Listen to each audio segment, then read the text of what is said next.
ప్రస్తుతం ఉన్న కార్పొరేటు విద్యా వ్యవస్థలో పిల్లలకి సరైన బిహేవియర్ కావచ్చు, ఇలాంటివన్నీ అక్కడ నేర్పుతున్నారు అనుకోవచ్చా?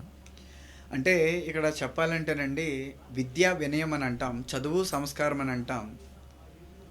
రైట్? ఈ 2 జంటలు. చదువు అనేది ఏంటి? ఒక వ్యక్తిని అర్థం చేసుకోవడానికి ప్రేరేపిస్తే, సంస్కారం అనేది ఆ వ్యక్తి యొక్క ప్రవర్తనను, తన యొక్క వ్యక్తిత్వాన్ని సైతం ప్రపంచానికి తెలియజేసేది ప్రవర్తన. సో, ఇక్కడ కల్చర్, మీరు అడుగుతుంది ఏంటంటే కల్చర్. ప్రెజెంట్ స్కూల్ కల్చర్‌లో ఎలా ఉందంటే, కేవలం మార్క్స్ కోసమో, ర్యాంక్స్ కోసమో ప్రిపేరే చేస్తున్నారే తప్ప, పిల్లల్ని జీవితానికి ప్రిపేర్ చేయండి, జీతానికి కాదు. పిల్లల్ని జీతానికే ప్రిపేర్ చేస్తున్నారు. అందుకనే పోటీ అలవరుస్తున్నారు.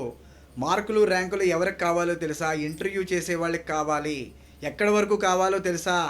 100% మీ మార్క్స్ పనికిరావు. మీ మార్క్స్, మీ సర్టిఫికెట్, మీరు క్వాలిఫై అయ్యారు, పాస్ అయ్యారన్న విషయం ఉంటే చాలు. తర్వాత ఇంటర్వ్యూయర్ అడిగే మొదటి ప్రశ్న నుంచి మీ జీవితం మొదలవుతుంది. ఇంటర్వ్యూయర్ అడిగేటువంటి మొదటి ప్రశ్న నుంచి మీ జీవితం స్టార్ట్ అవుతుంది. ఆ జీవితం ఎలా ఉంటుందంటే, ప్రతిదీని, మీ పేషెన్స్, మీ ఎండ్యూరెన్స్, మీ నైతికత, మీ ఏకాగ్రత, మీ జ్ఞాన సముపార్జన అన్నీ కూడా ప్రతిదీ తెలిస్తేనే కదండి. వీటినే తెలివితేటలు అని అంటాం. జీవన నైపుణ్యాలే తెలివితేటలు అని చెప్పి పిలుస్తాం. అందువల్ల ఏంటంటే, ఇవన్నీ కూడా హోలిస్టిక్ ఎబిలిటీస్ అని అంటామండి వీటిని ముద్దుగా. ఈ హోలిస్టిక్ ఎబిలిటీస్ని ఎక్కడ నేర్పాలి, ఎవరు నేర్పాలి? దీనికి ఏమీ స్కూల్స్ ఉండవండి ప్రత్యేకంగా.